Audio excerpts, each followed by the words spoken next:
Good evening, baseball fans, and welcome back to another episode of Lumber and Loggers presented by Draft Day Sports. A couple of guys talking about two of America's favorite pastimes, beer and baseball. I am Pat, and with me tonight I have CJ. Hey, everybody. Welcome back, CJ. How was vacay? It was good, man. It was much needed. Spent some time with, we got a house out in Connecticut with Abby's work friends, that part of the friend group, Cool. and their kids, too. So it was fun. The kids kind of entertained each other, so it was not a lot relying on me. So that was kind of nice. Yeah, that sounds on good. Abby. So, yeah, it was good, though. I'm looking looking forward to someday having that transition where, and I'm starting to see it now, where we go to like our friends' kids' birthday parties and stuff, and you just see a bunch of kids running around.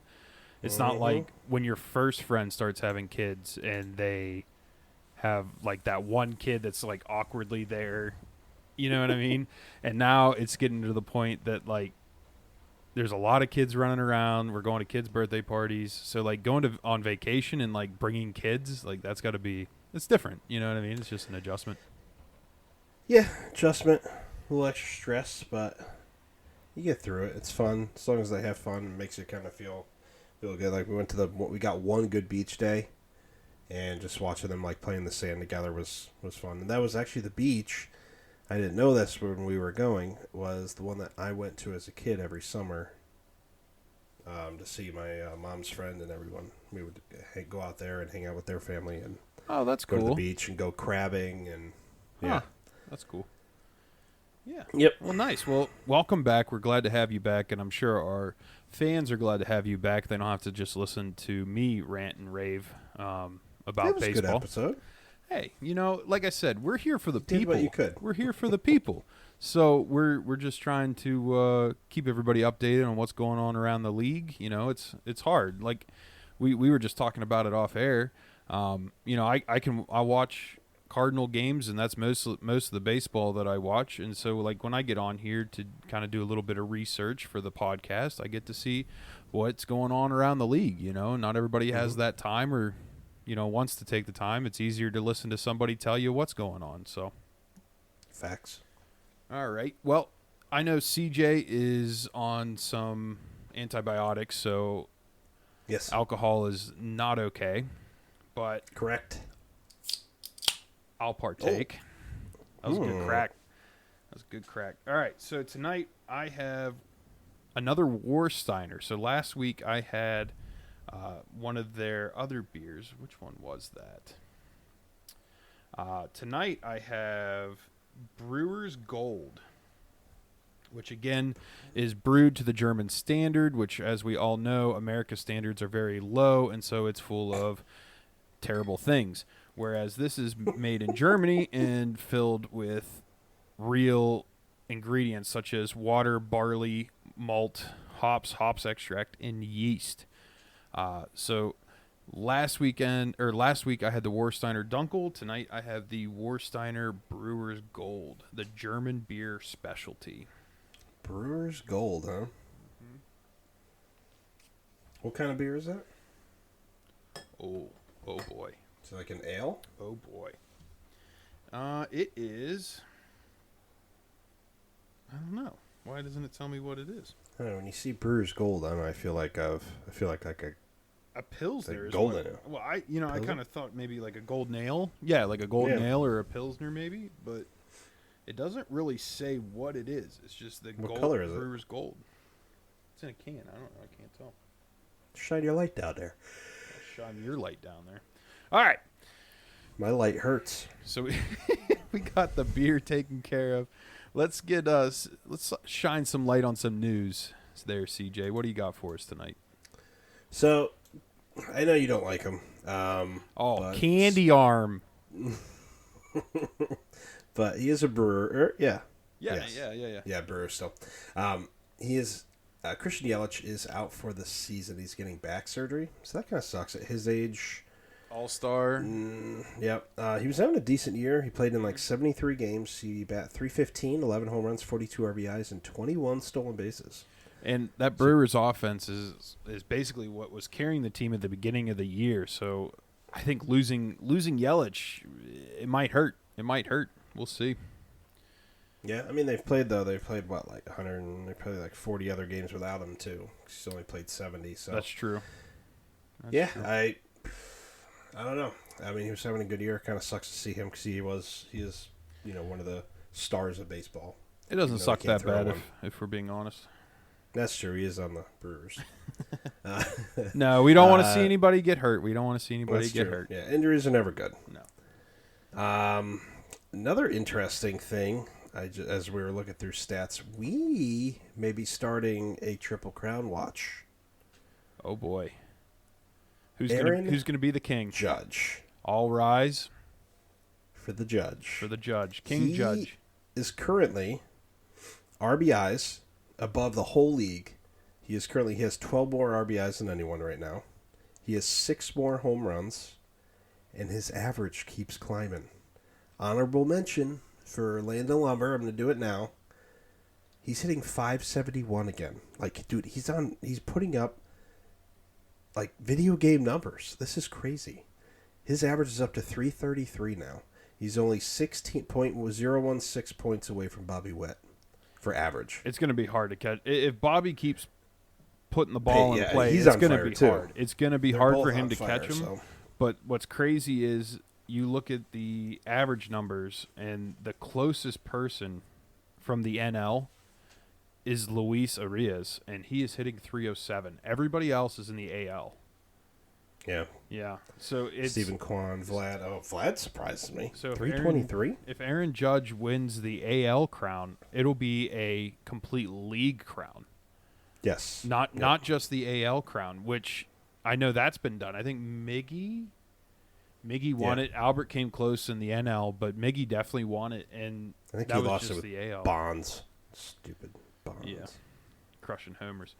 But yeah, no, it's very exciting. It's going to get real wild down the stretch here to watch Aaron Judge. He's a beast, man. It's been really cool to watch him develop. I know he started out as a power bat, and now he's starting to learn how to hit for average. So he's got a 1.1 OPS. 1.174. A 707 slug. It is 43 home runs with still a month and a half to go. He could. I mean, it'd be tough. He could probably touch 60 again. Yeah. Yeah, because he did that 2 years ago when he and Albert were using juiced baseballs. No. Oh yeah, for sure. No. Oh, definitely. He did just hit his 300th last night, which he is the fastest player 300. Yeah. Well, besides my boy Clint Jones. Oh yeah. Your video game character, and that's where you keep referring to like video game numbers. The numbers that he's putting up are like your created characters in MLB The Show, man. It's wild. Mm-hmm. It's absolutely wild. Good to see, though. It'll be good. I think he's a good face for baseball too. You know, he's wearing the Yankee pinstripes. It's kind of like he's what Mike Trout always should have been. You know, playing on the East Coast makes it a lot easier to see him and to playing get for a team that's constantly in playoffs too. Yeah, that's true too. What else? So I did send you something today. Yeah, I know. I'm excited to talk about this. I'm excited about it. So there have been talks around the league of the MLB trying to make starting pitchers come back.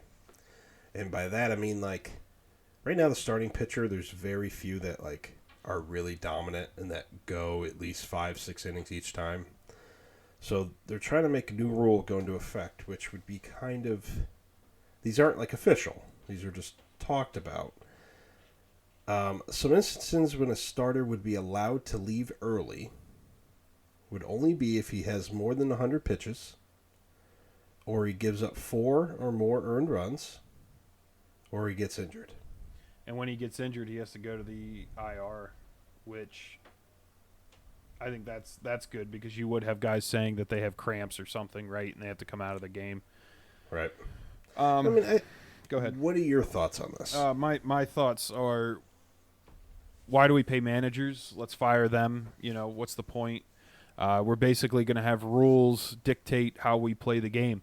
I thought that whenever the DH was coming out of the NL, I always thought that the AL managers had an easier job because they never had to make decisions on pulling pitchers and putting in pinch hit, when to pinch hit.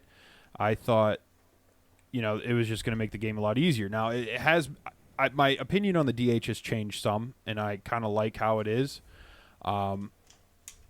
But I still think that it's taken away some of the strategy out of baseball. I like the strategy of baseball. Watching Tony La Russa wheel and deal in the late innings of games was a lot of fun. He and Bruce Bochy, they talk a lot about Bruce Bochy and how good he was at commanding a bullpen and when to pinch hit and whatnot. And I just think that there's something to be said for the old NL managers. Like I said, Bochy was in the NL, so like he had to learn how to deal with a bullpen and when to pull people. So now you already have the bullpen. You don't have lefty specialists anymore. That used to be a big thing, which is fine. Yep. So you're seeing lefties have to pitch to righties and learn how to pitch to righties, which I guess that's okay. I kind of enjoyed, again, the sportsman, like the gamesmanship, the chess match of who to put in when. And I think that this is just going to – I know what they're trying to speed up the game, right? They're trying to speed up the game. And they're claiming – I saw something about how this is going to lower injuries, and I'm not sure how that is going to – forcing someone to go into 100 pitches if they haven't given up – I think they've given up 3 runs. It'll end up being less. I mean, we pulled Sonny Gray having 80-some pitches going into the 7th, 8th inning. So I could see it'll be less. I'm sure it'll be like 75 or something like that. But yeah. I don't like it, but I know why they're doing it. It's to speed up the game. I get it. But then one of the big things in baseball right now is this the 6th man in the rotation, right, where they have the bullpen arm come out and start. Mm-hmm. And that's going to basically get rid of that. So you're going to have maybe they add a roster spot or something, onto the 25 man so that you can carry another starting pitcher so that you can have a 6-man starting rotation. But it's hard enough to try to find 5 right now, right? It's weird. It's tough moving like all the designations and everything like that up and down, how many moves you can make per year and all that too. That makes a big difference. So I feel like bumping up the roster spot to maybe 26 would be nice. They do the 27 in September, right? Is it only 27? I thought it was more than that. I thought it was 30. I don't know. In my game MLB The Show, it's 27. No, maybe it is 27, but it always seems like we call up a bunch of guys in September. Yeah. I'm not a fan. But again, I see why they're going to do it, and it's going to happen if they're already talking about it. I just think I think it's bad for the game of baseball. It'll be good for the viewership. One of the things that I find super interesting, do you remember when you had guys like Justin Verlander, Max Scherzer, that year of Jake Arrieta when the guy leading in ERA in the league was sub-2. Right now, it's like 2.57, right? Yeah, 2.53 is Tarek Skubal. He is the best ERA in baseball right now, and so I don't know, like juice baseballs. Well, juice baseballs. The strike zone is getting smaller. People are stealing bases like crazy. Like watching the Cardinals right now, it's really hard because people are just stealing all over them, and it's not just Where's them. Contreras? It's not just them though. Like the Reds are running on everybody. So with the new rules, it's making stolen bases easier to get guys into scoring position. But I'd be curious to see what the strikeout numbers are in comparison to like years past. But it doesn't seem. I don't know. You would think it's definitely not the game we grew up with. No, it's definitely changed a lot. So. It's home run or strikeout. Yeah. That's what we go for. Like, there's no small ball. And I feel like that's where the Cardinals are kind of stuck right now.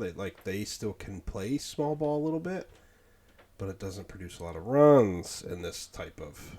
This week against the Reds, man, I was watching them, and It was bad. Oh, it was bad. We had bases loaded a couple of times. One time it was bases loaded with 1 out, and we couldn't score. Bases loaded with 2 outs, still and can't score there either. Like it's can't put hits together, and part of that is like so they got rid of the shift and all of that, but our athleticism as humans has just gotten crazy. Like we're getting to so many. Like look at Ellie De La Cruz, man. That guy covers more ground than probably the Wizard. You know what I mean? Like Ozzie Smith. It'd be crazy to lanky. see. Oh yeah, and he's fast. But he does have the most errors. He does have the most errors, but he also gets the more balls. So it's kind of like one of those things where he gets the balls and tries to make throws that Ozzie Smith could only dream of, you know? I like it. They're like, oh, he threw 106. And I'm like, and it went into the stands. Yeah. Yeah. Well, it's like when Jordan Hicks. When Jordan Hicks threw 105 or whatever, like the fastest pitch, and it was way outside, like wasn't even close to the strike zone. I was like, cool. It wasn't a strike. Yeah. Doesn't help. Who was the other guy? The center fielder? Rick Ankiel. Rick Ankiel. He had a cannon. You just never knew where it was going to go. Yeah, man, I don't know. Like, what are your thoughts? What do you think of?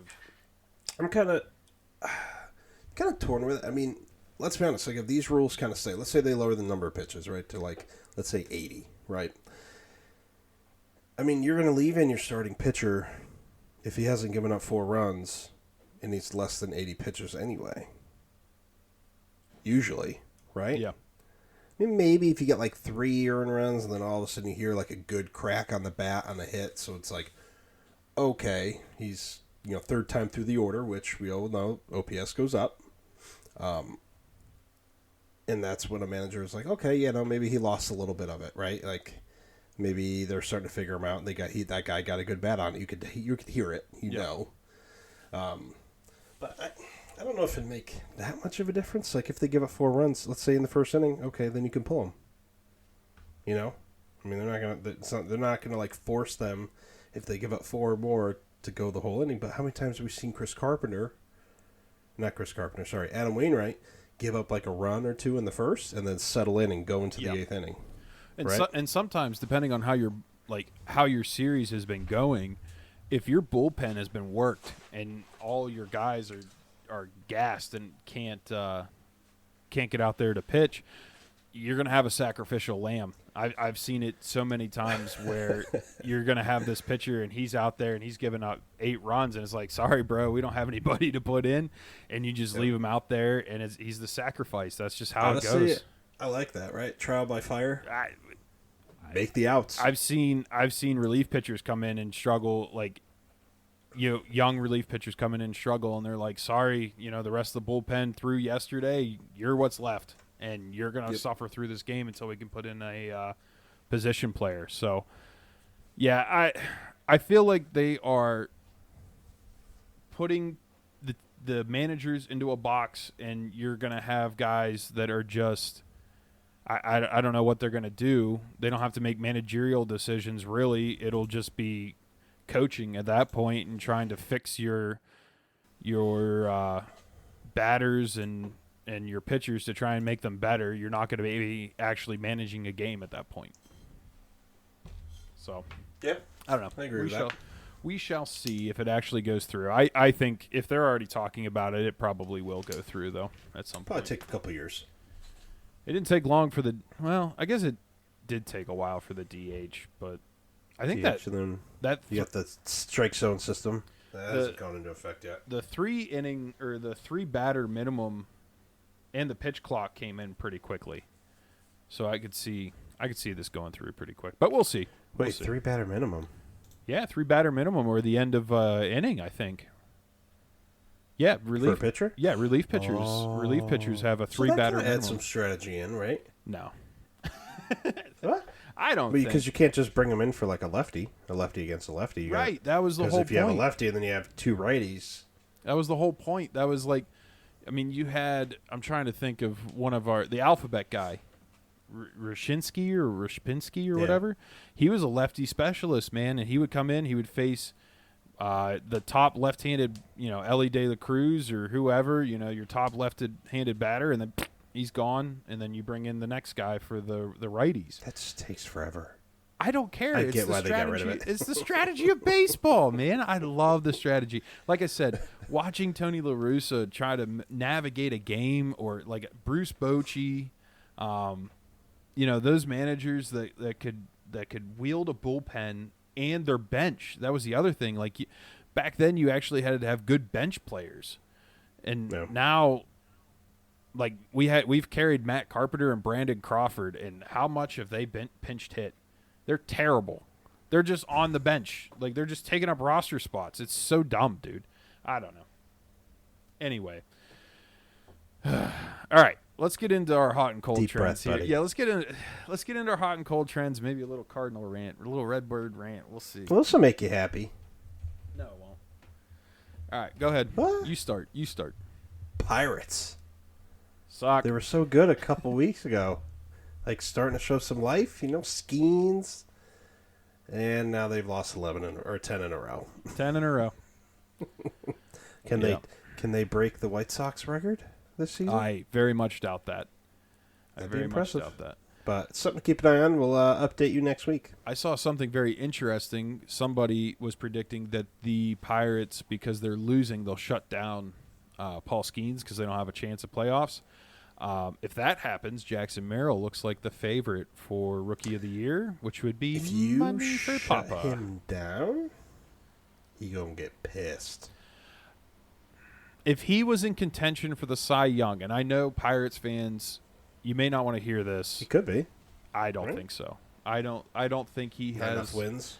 I don't think he has the stats. Let's look here. I don't think he has the stats. He's been starting, and his fastball is starting to slow down a little bit, and he's starting to struggle a little bit Sonny more. Gray's got 11 wins.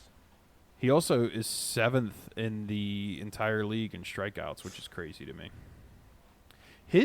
So his ERA is a 3.93. Sonny Gray's is. Mm-hmm. He's doing better than what his. I guess he just keeps giving up solo shots for the most part. Where the heck is Skeens? He may not qualify. Let's see. Oh, he's only won 6. Oh, he only has 6-2, 225. So yeah, his average doesn't qualify. What do you have to do to qualify? You have to have so many starts. Tied 55th for strikeouts. He's 22. Oh, That's okay. crazy. Yeah, all-star starting pitcher Paul Skeens does not yet qualify for ERA title. View his stats here. So they know that I'm looking at it. Okay, so he's got a 2.25. 6-2. So he's lost another one since the Cardinals. Yeah, to the Dodgers. The Dodgers hit him around a little bit. Let's see. Yeah, against the Dodgers, he gave up 4 earned runs, 6 hits. He went 6 innings, 1 walk, 8 strikeouts. I mean, holy crap! I think he could definitely win Rookie of the Year. I think he'll definitely win Rookie of the Year if he finishes the year. I don't know that he wins Cy Young though. Well, I guess with a 2.25, that's better than Chris Sale. Yeah. You know what I just realized? Guess who's 3rd in the league in stolen bases? Who's that? Shohei Ohtani. As a DH? That's crazy. He guld steal too. Yeah. What the? Yeah. Wait till he comes back pitching. What a crazy athlete, man. That's something. Okay, It's like so me in my prime. all right, so you went with the Pirates being cooled off. poop. Yeah, being bad. I went with the Astros. The Houston Astros are 8-2 in their last 10, man, and they are just to the moon. Astros are going to the moon. Houston, we got a problem. They are on an 8-game win streak. They're killing it right now, and they're starting to separate from the AL West a little bit. So they're 3 games ahead of Seattle now. And the team we all love to hate. they're starting to come back on, which is super scary because of when they get into the playoffs, you never know what could happen. So, so frustrating. Yeah, that's a They're big one. They're like this generate. They're like the 2020s Giants from last decade. Yeah, winning every other year. Giants. Yeah. I freaking hate them. You got the Diamondbacks and Padres are staying hot. They're 9-1 their last 10. Diamondbacks are on a 6-game win streak, and the Padres are on a 3-game win streak. They are currently tied and only 2 games back of the Dodgers, which back in June, there's no way that we would have thought that, right? Like, we would have thought the Dodgers were going to run away with it. But the Diamondbacks and Padres are hanging around, starting to play some really good baseball. See what they do here in the last couple of months. Worth mentioning, Cincinnati Reds are playing really well right now. They just swept the Cardinals, and they are 7-3 in their last 10. They're still 9 games back. I don't think anybody's catching the Brewers. The Brewers are 7-3 in their last 10 as well. I don't think anybody in the Central is going to catch the Brewers. I think for the Central team, another Central team to make it, they're going to have to get into the wild card, which the Reds and Cardinals are 4 games back of the wild card. So it's starting to get even more dicey there. Mets and Braves are both starting to struggle a little bit. They're 4-6 in their last 10. So it might be 3 teams from the NL West, and then some poor sap that's going to get stuck playing the Phillies in the first. Or no, the Phillies would have a bye, so it'd probably be the Dodgers. So that would suck. Yeah, that would not be fun. We got in, and then we get whooped. Yep. So we'll see what happens there, but it's getting very competitive in the NL. And then in the AL, you have the Orioles and the Yankees are both 6-4 in their last 10. They're running away with the East. Boston Red Sox are trying to climb back into a wild card spot. They're 2.5 games out, but they're 4-6 in their last 10. So some poor soul's gonna have to play the Yankees or Orioles too. Yeah, yeah. Congratulations. We'll see you next year. Going along with the Astros going to the moon, we got some names that are carrying them there right now. You have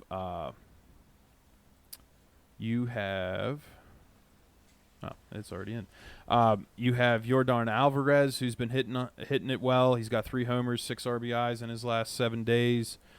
You have Jeremy Pena, who is 3 homers and 5 RBIs in the last week. But my laying the lumber nominee is Alex Bregman. He is hitting .423 with 4 homers, 6 RBIs, and a 1.483 OPS. So he has definitely been laying the lumber, and that offense has really picked up, and they're dangerous down there in Houston. So, speaking dangerous, I'm dangerous. Them Yankees. Juan Soto, he starts hitting homers.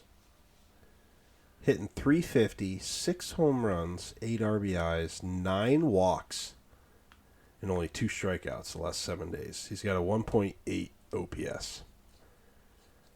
He is, and then add that into, like I said, the honorable mention with Judge earlier with his .571 batting average. It's crazy. They're just single-handedly carrying that team. Yeah, I was going to say, they're the only 2. They're the only 2 on that team. And I know Jazz Chisholm came on and was playing pretty well there for a little bit after getting traded. But he's cooled off a little bit. It's literally Judge and Soto. They're the Angels of the East. How do you not pay Soto after this year? You don't have enough money. I guess. They're the Yankees. They can find enough money. I'll be super curious to see, because if they don't pay him, who will? Who else? Because the Dodgers. I mean, but the Dodgers have defer it. Yeah, they'll defer it. Obviously, the Padres aren't willing to pay it. I don't. True. I mean, maybe the Mets, but the Mets aren't willing to pay Pete Alonso either. They haven't extended Pete Alonso, so I don't know who's going to be able to pay. I mean, I'd much rather have Juan Soto than Pete Alonso. I agreed. Yeah, I don't like the polar bear a whole lot. I'd much rather have Juan Soto, but I just don't know who can afford that contract. I would say, I mean, the Phillies have given out big contracts, but they have a lot of money on the books with Bryce Harper and Rio Muto and Trey Turner. Their pitchers. Yeah, and their pitchers. So I don't know where he'll end up. If he's not a Yankee, I have no idea. It'll be very interesting offseason for sure. Another honorable mention, Jorge Soler has 10 RBIs in the last week and 4 homers. Jake McCarthy is helping Arizona. That's not a name that I think many people would recognize. But I was about to say, who dat? He's the right fielder for the Arizona Diamondbacks. He only has 2 homers, but he's got 12 RBIs and a triple in the last week. He's hitting a solid 440 in the last week. So just some honorable mentions for who's been hitting well around the league as well. Lots of hot bats. Yeah. Let's get into our nationally televised games. On Saturday on Fox, you're going to see either the Guardians at the Brewers or the Dodgers at the Cardinals. Yeah, I'd go, hopefully, Guardians Brewers. That'd be a better game. Yeah, probably. I mean, they're 2 of the top teams in baseball. They have been all year. That should be an interesting matchup. Now, a very interesting matchup will be Sunday night on ESPN. You have the Yankees and Tigers, and you're going to have Marcus Stroman and Tarek Skubal going against the Yankees. So we'll see if he can stymie stymie those bats of well, Soto's a Soto and lefty, so that works in Tarek's favor, right? Tarek's a lefty. Is he a lefty? I didn't think he was. Is he a righty? I think he's a righty, isn't he? I don't know. Let me check. I thought he was a lefty. He is bats right, throws left. Oh, okay. All right, so that'd be good, but then Judge could tee off on that. Right. And that's what makes, those two so dangerous. That's one of my issues with the Cardinals, right? So the Cardinals, you have Nolan Arenado and Paul Goldschmidt, who both suck, but at one point you had, 2 MVP caliber players that were both right-handed bats. So it's kind of nice to have 2 superstars, one's left and one's right. Even with the Angels, you had Trout and you had Ohtani. Ohtani's lefty and Trout is a righty. So you can't really throw one reliever or one pitcher in there to try and counter them both. So yeah, Arenado's power is definitely down this year, huh? Yes. They both suck. They're terrible. They are the reason. Okay, Cardinal rant. Okay. I told you it was going to happen. The reason the Cardinals are so bad is that they're paying these guys so much money to be superstars, and they have not been superstars at all. They're not even stars. Like, you can't – when Alec Burleson is the best hitter on your team and everybody goes, who is that? That's not a good sign. Nolan Arenado and Paul Goldschmidt are a detriment to the team. When you are paying Goldie to be an all-star MVP first baseman, and I understand he's 37 years old. I get that. He's that old? Yeah, he's 37. But the Cardinals knew that when they got him. Like, they knew that he was going to be fading. Wilson Contreras is solid. Like, he's been doing what he needs to do. But it's really those 2 bats, and they have not been consistent whatsoever. Nolan Arenado has had no power. And so when the Cardinals were playing well and winning, it was on the backs of these young hitters like Alec Burleson, like Brendan Donovan, Mason Wynn. Nolan Gorman. Nolan Gorman gets hot, but then he fades. And there's just no consistency at all. And we can't hit left-handed pitching. Anytime a left-handed pitcher comes up, you can guarantee that there's only going to be 1 run that game, if that. It's embarrassing. And we were just talking about 2 of the superstars are both right-handed pitchers or right-handed hitters that used to feast on left-handed pitching, and they're not. The Cardinals are in such a bad spot because of their offense. And I know, Sonny Gray looks really good, but I think he feels like he has to be perfect because there's no margin for error. You're not getting any run support, so you have to try and be perfect. And so when he gives up a solo shot, it's the end of the world. We're never going to get that lead back. And it's just it's so difficult. It's so frustrating to watch. So frustrating. Yeah, Paul Goldie's batting .230. 18 home runs, though. And he is almost 37. He turns 37 September 10th. Okay. So I was a little off. My bad. So he's a free agent at the end of the year. If they re-sign him, I would be disappointed. They re-sign him for big money? No, you can't re-sign him. You can't. Because, honestly, what you can do is then you can slide Alec Burleson. I know he's not a Gold Glove first baseman. And that is something that Goldie does bring to the table. He has a Gold Glove. Does that matter at first? It does at first. It absolutely does, because you have Mason Wynn, who whips the ball over there, Nolan Arenado, who tries to make crazy plays at third base, and you need that guy that's able to pick. And I like that. But that's also the position that you need offense from. So Alec Burleson playing the first base, and then you can get Jordan Walker back into the outfield. We have too many outfielders that we can't put all Not these. now. Yeah, no, we still do. Well, we just traded 2 of them. Okay, and we got Tommy Pham back. Now, granted, Tommy Pham probably won't be a Cardinal next year. He's old. He's like 38. Yeah, he is old. But so you still have Siani in center field, who's earned a roster spot. He's been good. Mm-hmm. You have Lars Nootbaar. Yeah, I forgot about New. Brendan Donovan can play out there. Burleson. And Jordan Walker just came back up. And you need that right-handed bat because we are so left-handed heavy in the outfield especially. You need that right-handed bat. So, especially when Goldschmidt and Arenado are your right-handers and they suck. So, I don't know. It's so frustrating to watch. Gotta call out Clint Jones. Yeah, I wish. All right, Redbird rant over. Tuesday, you have the Philly against Atlanta on TBS. That's a classic TBS game. I don't know. Atlanta's been fading pretty hard. It'll be interesting to see. Pitchers to be determined there. Yeah, no idea. And then Amazon Prime on Wednesday, you have the Guardians and the Yankees. You got Cobb and Cortez, which they're 2 of the top teams in the AL, so that could be a very good game. I may watch that one if I'm bored. All right. CJ, do you have anything for Umpire's Corner, anything exciting going on? Nothing crazy that I've seen around, but I always keep my eyes peeled. Okay. Well, let's get into this beer. This Warsteiner Brewer's Gold is gold. It is very good. I like it a lot. Okay. Still don't know what kind of beer it is, right? No idea. Right, how do you spell Warsteiner? Warsteiner. Warsteiner. Warsteiner. Golden beer? Brewer's Gold. Unfiltered smooth taste, which it is. I mean, it is smooth. It's not like too strong, like too hoppy or too malty or anything like that. It's very, it is very smooth. Unfiltered lager. Has a smooth and malty taste with hints of honey and caramel while mastering the art of being as refreshing as you're used to.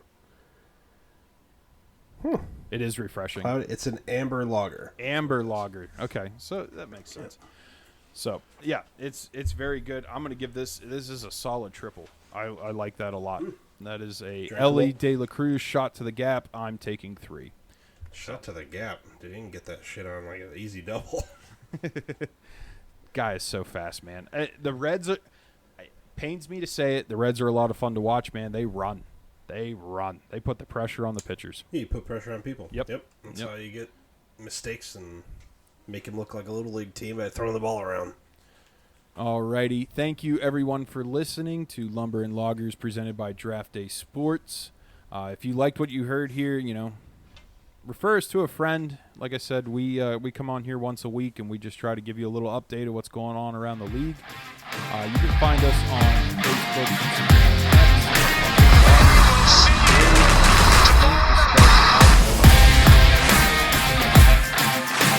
Thank you again for listening. We will see you tomorrow night. Peace.